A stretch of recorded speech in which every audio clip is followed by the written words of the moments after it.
नमस्कार दोस्तों, IAS prep YouTube channel पर आपका स्वागत है। आज से हम यहाँ पर एक नया कार्यक्रम चालू कर रहे हैं, वो है एनसीईआरटी की पढ़ाई।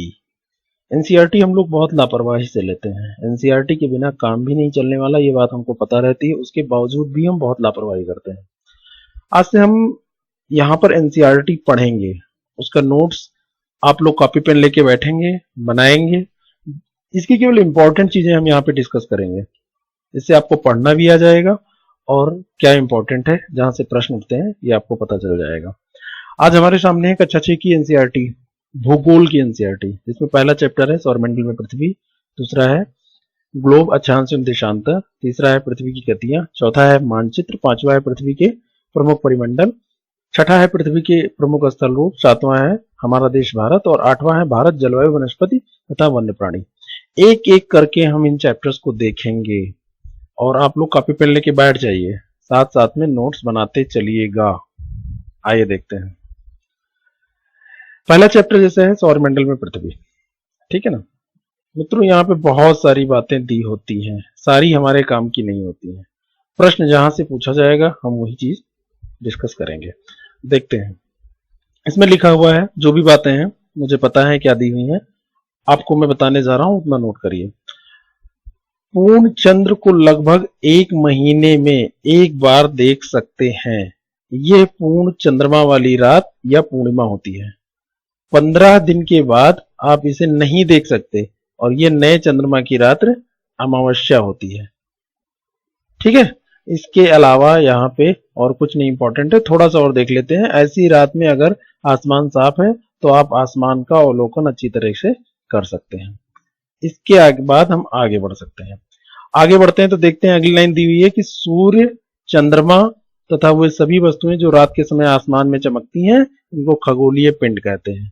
तो आपको पता चल गया खगोलीय पिंड किसे कहते हैं। आगे बढ़ते हैं तो देखते हैं कि कुछ खगोलीय पिंड बड़े आकार के होते हैं, गर्म होते हैं और ये गैसों से बने होते हैं। देखो ये इंपॉर्टेंट है कि किससे बने होते हैं, गैसों से, और इनके पास अपनी ऊष्मा तथा प्रकाश होता है, जिससे वे बहुत बड़ी मात्रा में उत्सर्जित करते हैं और इन खगोलीय पिंडों को तारा कहते हैं। तो हमारा सूर्य भी एक तारा है, इसलिए हम उसको देख रहे थे, ठीक है ना। तो ये गैसों से बने होते हैं, ध्यान रखना है। आगे बढ़ते हैं, देखिए यहाँ पे फिर दिया हुआ है कि रात के समय है कुछ अनगिनत तारे सूर्य के समान ही हैं, जो हमको दिखते हैं, चमकते हुए दिखते हैं। लेकिन आपने देखा होगा रात में कुछ एक समूह बना हुआ देखा होगा। तो देखिए दिया हुआ कि रात में आसमान में देखते समय आप तारों के विभिन्न समूहों द्वारा बनाई गई विभिन्न आकृतियों को देख सकते हैं। ये नक्षत्र मंडल कहलाते हैं, जैसे अर्शा मेजर, बिग बियर, इसी प्रकार के नक्षत्र मंडल हैं। आपने सप्तऋषि का नाम सुना है ना, स्मॉल बियर या सप्तऋषि। ये ऐसा नक्षत्र मंडल है जिसको हम आसमान में देखें तो आसानी से पहचान सकते हैं। जो ये वाला ये दिया हुआ है ना, सॉरी, यहाँ से, तो इसको हम आसानी से पहचान सकते हैं। 1 2 3 4 5 6 7 तारे हैं और इसी के सिद्धांत में इसको देखें तो यहाँ पे ध्रुव तारा होता है उत्तर की ओर में। ध्रुव तारे से हम दिशा का ज्ञान आसानी से लगा सकते हैं। ध्रुव तारे के इधर लेफ्ट में देखिए पश्चिम, ये पूरब है, ये उत्तर की तरफ ध्रुव तारा है, ठीक है ना। तो ये अगर पूछा जाए कि ऐसे प्रश्न कैसे आएगा कि सप्तऋषि क्या है, तो ये नक्षत्र मंडल है। आगे बढ़ते हैं, आगे हम देखेंगे कि देखिए इसमें दिया भी हुआ है कि प्राचीन समय में लोग रात्रि के में दिशा का निर्धारण तारों की सहायता से करते थे। तो उत्तर दिशा का निर्धारण ध्रुव तारा। आईएएस में प्रश्न पूछा जा चुका है और सारे एग्जाम में पूछा जा चुका है, ठीक है ना। आगे चलते हैं, यहाँ पे और कुछ नहीं है। कुछ खगोलीय पिंडों में अपना प्रकाश नहीं होता है, न इसमें ऊष्मा होती है न प्रकाश होता है, और वे तारों के प्रकाश से प्रकाशित होते हैं। ऐसे पिंड ग्रह कहलाते हैं। जैसे पृथ्वी आपका, तो पृथ्वी क्या है आपका, एक ग्रह है और पृथ्वी का अपना कोई प्रकाश तो है नहीं, ये सूर्य का जो है ना, इसी के प्रकाश से प्रकाशित होता है। देखिए अगर सूर्य अस्त हो जाता है तो हमारे यहाँ अंधेरा हो जाता है, सूर्य नहीं निकलता है तो ठंडक हो जाती है, सूर्य निकलता है गर्मी हो जाती है, ठीक है ना। बस इतना जानना था। तो ग्रहों का अपना प्रकाश नहीं होता है, ग्रहों को अपनी ऊष्मा नहीं होती है। ये कैसे, तारों से। जैसे सूर्य एक तारा है, सूर्य एक तारा है, तारा ही तो है, तो सूर्य से ये ऊष्मा लेते हैं, ठीक है ना। और इनको अब ये सब दिया हुआ है कि अंग्रेजी में प्लेनेट कहते हैं, ये सब इतना कोई वो नहीं है। देखते हैं कि यहाँ पे कुछ रोचक तत्व, ये बड़ा इंपॉर्टेंट होता है, कभी कभी इसमें बहुत बढ़िया प्रश्न बनते हैं। जैसे बृहस्पति, शनि और यूरेनस के चारों ओर छल्ले हैं। ये छल्ले विभिन्न पदार्थ के असंख्य छोटे छोटे पिंडों से बनी पट्टियां हैं और पृथ्वी से इन छल्लों की शक्तिशाली दूरबीन की सहायता देखा जाता है। तो ये इनके चारों तरफ, बृहस्पति के चारों तरफ, शनि की तरफ चारों तरफ तथा यूरेनस के चारों तरफ छल्ले पाए जाते हैं। शनि का तो आपको दिखता है, शनि को आपको सबको पता है, लेकिन इनका दो का नहीं दिखता। प्रश्न पूछा जाएगा निम्न में किसका नहीं पाया जाता है, तो आप बताएंगे कि बृहस्पति, शनि और यूरेनस में पाया जाता है, चौथा जो दिया होगा उसमें नहीं पाया जाता है। आगे बढ़ते हैं। देखिए ये आपका दिया हुआ है सौरमंडल, पूरा ये समझाया गया है, इसको हमको समझना पड़ेगा, ठीक है ना। तो इसको समझने के लिए थोड़ा सा हमको, मैं सोच रहा हूं कि इसको घुमा लूं। देखिए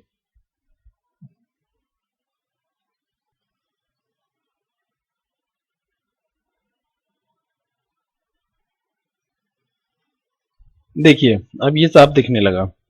इसमें देखिए ग्रहों के बारे में बताया गया है कि ग्रहों की स्थिति क्या है। तो ये देखिए आपका यहाँ पे सूर्य है, ठीक है ना। सूर्य के चारों तरफ ये जो ग्रह हैं ये चक्कर लगा रहे हैं। सबसे पहले देखिए सबसे नजदीक कौन है, बुध, अंग्रेजी में इसे मरकरी कहते हैं। बुध के बाद में देखिए स्थिति किसकी है, शुक्र की है, शुक्र को वीनस कहते हैं। शुक्र के बाद पृथ्वी की है, पृथ्वी के पास ये देखिए ग्रह शनि है, और इसके किनारे किनारे देख रहे हैं ना, ये इसके चारों तरफ छल्ला जो कि दिख रहा है, अदृश्य नहीं है। अभी आपने पढ़ा था किसके किसमें पाए जाते हैं, इसको सही से याद कर लीजिएगा। तो शनि का दिखता है और जिसमें पाया था दिखता नहीं है। और फिर ये यूरेनस है ना, जिसको अरुण बोलते हैं हिंदी में, ठीक है ना। और ये नेपच्यून है जिसको हिंदी में वरुण बोलते हैं, ठीक है ना, जिसको वरुण बोलते हैं। अब ये स्थिति आपको ऐसे याद करनी है कि सूर्य से अगर बढ़े आगे तो क्रम क्या है ग्रहों का, तो बुध, शुक्र, पृथ्वी, मंगल, बृहस्पति, शनि, अरुण, वरुण। पहले एक यम यानी प्लूटो भी हुआ करता था जिसको निकाल दिया गया। अब वो ग्रह इस श्रेणी में नहीं है। अभी भी चर्चा चल रही है कि उसको रखा जाए या जो भी है। वर्तमान समय में 8 ही ग्रह हैं। तो इन 8 ग्रहों को आपको तैयार कर लेना चाहिए, ठीक है ना। अब यहाँ पे आप देखिए कुछ नीचे इंफॉर्मेशन दी है, बहुत ज्यादा इंपॉर्टेंट है। सूर्य के चारों ओर परिक्रमण का काल तो बुध का दिया हुआ है 88 दिन, और उसके बाद में आप देखेंगे शुक्र का 255, फिर ऐसे ऐसे बढ़ता चला है। तो सबसे कम कार्य जो ये सारी समय है, परिक्रमण काल जो है वो सबसे कम किसका है, बुध का। तो ये भी एक प्रश्न बनता है, क्यों कम है, क्योंकि देखो ये नजदीक है, इसकी कक्षा छोटी है, तो ये सबसे कम है। और सबसे ज्यादा किसका हो जाएगा, 164 साल, 164 ईयर, ठीक है ना। तो ये नेपच्यून का सबसे ज्यादा हो जाएगा और इसका बुध का सबसे कम हो जाएगा। तो ये आप इसको ऐसे तैयार कर लीजिए। फिर हम बात करते हैं पृथ्वी का, हमको स्पेशली देखना पड़ेगा क्योंकि पृथ्वी पर हम रहते हैं और ये ऐसा ग्रह है जिसको ग्रीन प्लेनेट कहते हैं, क्योंकि यहाँ पे हैबिटेट है, हम लोग यहाँ पे रहते हैं। सारे ग्रहों पे ऐसी स्थिति नहीं है। तो पृथ्वी का हमारा 365 दिन का है और अपने अक्ष पर जो घूर्णन की अवधि 1 दिन, उसी को हम 1 दिन बोलते हैं। और इसकी जो उपग्रह है वो केवल एक है, एक ही चंद्रमा है। चाहे चंद्रमा कहिए चाहे उपग्रह कहिए, एक ही बात है। तो इसका एक ही उपग्रह है यानी एक ही चंद्रमा है, ठीक है ना। तो आप एक यहाँ पे ये पाएंगे कि जैसे सूर्य से दूरी बढ़ती चली जाएगी वैसे इनका जो परिक्रमण काल है वो बढ़ता चला जाएगा। तो अगर ग्रहों का क्रम आपका तैयार है, यानी बुध, शुक्र, पृथ्वी, मंगल, बृहस्पति, शनि और यूरेनस, नेपच्यून यानी अरुण और वरुण, ऐसे अगर क्रम याद है तो आपको ये याद करने की जरूरत नहीं है कि इनका परिक्रमण काल क्या होगा, ऐसे ही बढ़ता चला जाएगा। प्रश्न पूछा जाता है, ये ध्यान रखिएगा, ठीक है ना। तो सबसे ज्यादा सबसे लास्ट वाले का हो जाएगा। और इसमें जो दिए है उतना कोई इंपॉर्टेंट नहीं। एक चीज इसमें इंपॉर्टेंट है कि सबसे ज्यादा उपग्रह किसके हैं, ठीक है ना। इसमें कुछ ये जो दिया हुआ है वो कुछ कम अपडेटेड है। इसमें दिया हुआ है शनि के 30 ही दिए हैं जबकि है ज्यादा। तो सबसे ज्यादा शनि और ये दिया हुआ है, तो इसको हम बाद में अपडेट करके आपको बता देंगे, इसमें थोड़ा सा रहने दीजिए। और सबसे बड़ा ग्रह पूछा जाता है कि कौन सा है, तो सबसे बड़ा ग्रह जो आपका है ये बृहस्पति है ना, सबसे बड़ा ग्रह, ठीक है ना। और शनि की तरफ ये दृश्य रूप से छल्ला पाया जाता है, ये इसका इंपॉर्टेंस है। आगे बढ़ते हैं। देखिए इसको फिर से घुमाना पड़ा, आइए देखते हैं। तो आसमान में दिखने वाला चंद्रमा एक उपग्रह है। ये किसका उपग्रह है, हमारी पृथ्वी का उपग्रह है ना। और उपग्रह जो होते हैं ये ग्रहों के चक्कर लगाते हैं। अगर ये ग्रह है और ये उपग्रह है तो ये इसकी चारों तरफ ऐसे चक्कर लगाया करेंगे, है ना। एक ही उस पे रास्ता एक ही होता है इनका, है ना। पथ जिसको बोलते हैं, परिभ्रमण पथ बोलते हैं, ठीक है ना। आगे बढ़ते हैं। सौरमंडल देखें तो कुल 8 ग्रह अभी हमने डिस्कस कर लिया है। उपग्रह तथा कुछ अन्य खगोलीय पिंड जैसे क्षुद्र ग्रह, उल्का पिंड मिलकर सौरमंडल का निर्माण करते हैं। यानी सौरमंडल में सारा है, ग्रह भी है, उपग्रह भी है, खगोलीय पिंड है, क्षुद्र ग्रह, जो भी आप देख सकते हैं सारा कुछ इसमें आ जाता है। उसे हम सौर परिवार का नाम दे देते हैं। सूर्य की स्थिति देखें तो सूर्य सौरमंडल के केंद्र में स्थित है। अभी आपने देखा है कि बीच में है। उसके ये बहुत बड़ा है, अत्यधिक गर्म गैसों का बना है, सब आपको पता है। इसकी पृथ्वी से दूरी देख लेते हैं तो ये 15 करोड़ किलोमीटर दूर है, बहुत ज्यादा, है ना। और हमारे सौरमंडल में 8 ग्रह हैं। फिर ये दिया हुआ देखिए, और इसका देखिए ये सूर्य से दूरी के अनुसार ये एक देखो इनको फार्मूला भी दे रखा है, my very efficient mother just serve us nuts, है ना। तो M for Mercury, V for Venus, E for Earth, ऐसे करके ये दिया हुआ है, तो इसको आप याद कर सकते हैं, ठीक है ना। ये अपना फार्मूला बना लीजिए। आगे बढ़ते हैं कि सौरमंडल के सभी 8 ग्रह एक निश्चित पथ पर, ये ध्यान रखिएगा ये अलग अलग नहीं है, जिस ग्रह का जो पथ है उसी पे सूर्य का चक्कर लगाते हैं, और ये रास्ते दीर्घवृत्ताकार में फैले हुए हैं, और इसे ही क्या कहते हैं, कक्षा कह देते हैं। और बुध सूर्य के सबसे नजदीक है। अपनी कक्षा में सूर्य के चारों एक चक्कर लगाने में इसे केवल 88 दिन लगते हैं, अभी हम चर्चा कर चुके हैं, सबसे कम दिन लगते हैं। अब यहाँ पे देखिए एक बहुत इंपॉर्टेंट जो प्रश्न पूछा जाता है कि शुक्र को, ये ध्यान रखिएगा, पृथ्वी का जुड़वा ग्रह कहा जाता है, क्योंकि इसका आकार एवं आकृति लगभग पृथ्वी के समान है। तो किसको जुड़वा ग्रह कहा जाता है, ये प्रश्न पूछा जाएगा, तो पृथ्वी का जुड़वा ग्रह किसे कहा जाता है, शुक्र को। क्यों कहा जाता है, क्योंकि इसका आकार एवं आकृति लगभग पृथ्वी के समान है। भाई जुड़वे ट्विंस होंगे तो कैसे, एक समान होंगे तभी तो जुड़वे कहेंगे। अभी तक प्लूटो भी एक ग्रह माना जाता था, देखिए मैंने बताया था आपको, ये 2006 अगस्त में इसको हटा दिया गया। खैर हमसे मतलब नहीं है, अब जब कभी ये फिर से शामिल होगा देखा जाएगा, बात चल रही है। आगे बढ़ते हैं, पृथ्वी के बारे में थोड़ी जानकारी देखते हैं। तो सूर्य के हिसाब से पृथ्वी तीसरा ग्रह है, मैंने आपको बताया ना, बुध है, फिर शुक्र है, फिर पृथ्वी है। तो ऐसे बुध है, बुध के बाद शुक्र है, शुक्र के बाद में पृथ्वी, ठीक है ना। लेकिन अगर आकार में देखें तो इसका 5वां स्थान आता है ना। छोटे से बड़े में देखेंगे तो ये 5वां सबसे बड़ा ग्रह है ना, 5वां सबसे बड़ा ग्रह है।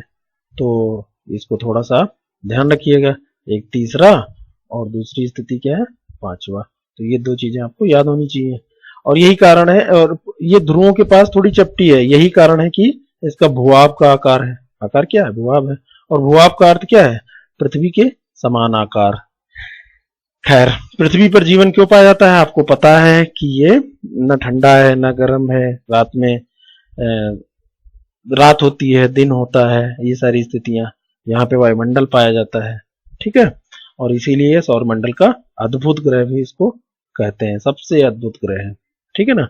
और जीवन के लिए आवश्यक गैस जैसे ऑक्सीजन यहाँ मौजूद है, इसी कारण से यहाँ पे जीवन पाया जाता है। और अंतरिक्ष से अगर पृथ्वी को देखें तो ये नीले रंग की दिखाई देती है। ये भी प्रश्न है कि अंतरिक्ष से देखने पे पृथ्वी किस रंग की दिखाई देती है। अगर ऊपर से अंतरिक्ष है वहां से देखेंगे तो ये नीले रंग की दिखाई देगी।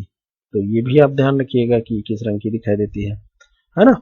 और क्यों दिखाई देती है, क्योंकि इसका आपको पता है 2/3, नहीं पता होगा तो जान लीजिएगा कि अगर पृथ्वी ये पूरी है तो इसका लगभग 2/3, ठीक है ना। सॉरी ये गलत हो गया, इतना, ये पूरा इतना, ये इतना क्या है, समुद्र है। और बचा 1/3, ये वाला 2/3 तो ये हो गया, और 1/3 ये बचा इसमें हमारा जो धरातल है। तो इसी कारण से समुद्र का रंग नीला दिखाई देगा, इसी कारण से नीला दिखाई देता है, इसीलिए इसको ब्लू प्लेनेट या नीला ग्रह भी कहा जाता है। तो पृथ्वी को नीला ग्रह भी कहा जाता है। चंद्रमा देखें तो हमारे पास केवल एक है, यही चंद्रमा है, और इसका व्यास पृथ्वी के व्यास का 1/4 है, और ये हमसे 3,84,400 किलोमीटर दूर है। पूछ लिया जाता है कि हमारे यहाँ से चंद्रमा की दूरी कितनी है, तो 3,84,400 किलोमीटर, कभी कभी 3.84 लाख किलोमीटर ऐसे दे देते हैं, ठीक है ना। ध्यान रखिएगा। तो उपग्रह क्या होता है, आप समझ ही गए होंगे कि ऐसा खगोलीय पिंड है जो ग्रहों के चारों ओर चक्कर लगाता है, उसे उपग्रह कहते हैं, है ना। जिस प्रकार ग्रह सूर्य के चारों चक्कर लगाते हैं, उसी तरह उपग्रह ग्रहों के चारों चक्कर लगाते हैं। मानव निर्मित भी उपग्रह हैं जिनको हम रॉकेट के द्वारा भेज देते हैं। आज का जितना भी संचार व्यवस्था जो भी है, इंटरनेट वगैरह सब इसी से चल रहा है। इनसेट, IRS, एडुसेट, ये सब क्या है, उपग्रह है, भारतीय उपग्रह है। रॉकेट प्रक्षेपित किया जाता है, देखो ये गया रॉकेट का पृथ्वी पर गिरना और उपग्रह कक्षा में प्रवेश हो गया, और वहां पे आगे चलते हैं। पृथ्वी का एक चक्कर लगभग 27 दिन में चंद्रमा लगाता है, ये ध्यान रखिएगा, है ना। 27 दिन में चंद्रमा एक चक्कर लगा लेता है, 27 दिन इसको एक चक्कर लगाने में लगते हैं। और आपने देखा होगा चंद्रमा का हमेशा एक ही हिस्सा दिखता है, हमें पृथ्वी से चंद्रमा का केवल एक ही भाग दिखाई देता है। क्यों? क्योंकि ये अपने अक्ष पर एक चक्कर भी इतने ही समय में पूरा करता है। ये प्रश्न पूछा जाता है कि चंद्रमा का जो एक ही हिस्सा हमें हमेशा दिखता है, इसका कारण क्या है? तो इसका कारण है कि ये 27 दिन में एक चक्कर लगाता है पृथ्वी का, और इतने ही समय में ये अपने अक्ष पर एक चक्कर भी पूरा करता है, यही कारण है। इसको ध्यान रखिएगा, बहुत इंपॉर्टेंट है।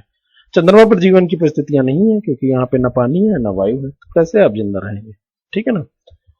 और इस पे बहुत सारे पर्वत, मैदान, गड्ढे हैं जो चंद्रमा की सतह पर छाया बनाते हैं। याद करिए बचपन में सूत काटती हुई बुढ़िया, ऐसा ऐसा पृथ्वी की आकृति खींच रहा है चंद्रमा, ऐसी स्थिति उसमें पाई जाती है। जो भी आप देखे होंगे तो ये है क्या, पृथ्वी के चंद्रमा की सतह पर पर्वत, मैदान और गड्ढे हैं जो इसकी सतह पर छाया बनाते हैं, और पूर्णिमा के दिन चंद्रमा पर इसकी छाया को देखा जा सकता है। आगे बढ़ते हैं।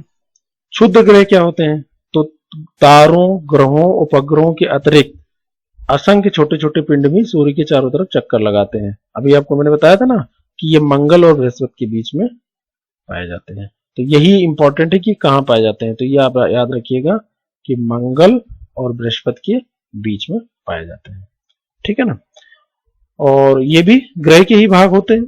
उल्का पिंड, सूर्य के चारों ओर चक्कर लगाने वाले पत्थरों के छोटे छोटे टुकड़ों को उल्का पिंड कहते हैं। तो ये भी सूर्य के चारों तरफ चक्कर लगाते हैं। कभी कभी बहुत नजदीक आके गिरते हैं, और इनकी प्रकृति पृथ्वी पर गिरने की होती है, यानी कि ये पृथ्वी पर गिरने की कोशिश करते हैं, गिरते हैं, और इस प्रक्रिया के दौरान वायु के साथ घर्षण होने के कारण गर्म होकर जल जाते हैं, तो ये नष्ट हो जाते हैं। तो ये चमकदार होते हैं, जब जलेंगे तो चमकदार हो जाएंगे। और कभी कभी कोई उल्का पूरी तरह जले बिना पृथ्वी पे गिरता है तो धरातल पर गड्ढे बना देता है। भाई जब गरम गरम गिरेगा तो ऐसा हो जाएगा। वजन भी भारी होता है, बिना जले गिरा है तो हल्का फुल्का गर्म है और ऐसे गिर गया।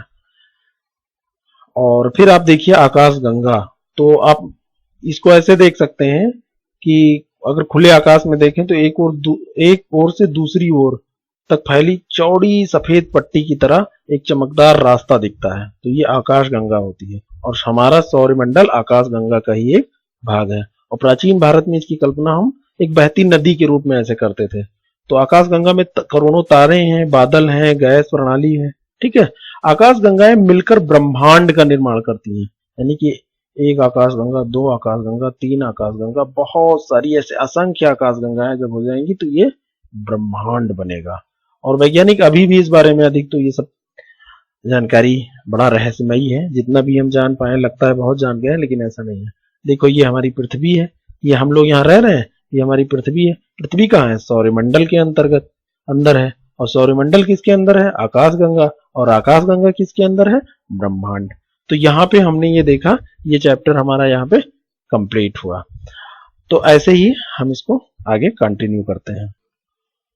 मित्रों आपकी सुविधा के लिए मैं सोच रहा हूँ अगला चैप्टर अगले वीडियो में डिस्कस करें, क्योंकि ये बहुत लंबा हो जाएगा, आप भी ऊब जाएंगे। ये 20 मिनट में आपने एक चैप्टर पूरा पढ़ लिया। इसका आपने नोट्स बनाया होगा, अच्छे से आप इसको तैयार कर लीजिए। IAS प्रेप पे ऐसे जुड़े रहिए, आपको पूरी NCERT में ऐसे ही पढ़ा डालूंगा। बहुत बहुत धन्यवाद। अच्छा लगे तो इसको शेयर जरूर करिएगा, लाइक जरूर करिएगा। जो भी समस्याएं होंगी आप इसमें कमेंट बॉक्स में आप इसमें कमेंट करके पूछ सकते हैं, और ऐसे ही पढ़ते रहिए। बहुत बहुत धन्यवाद।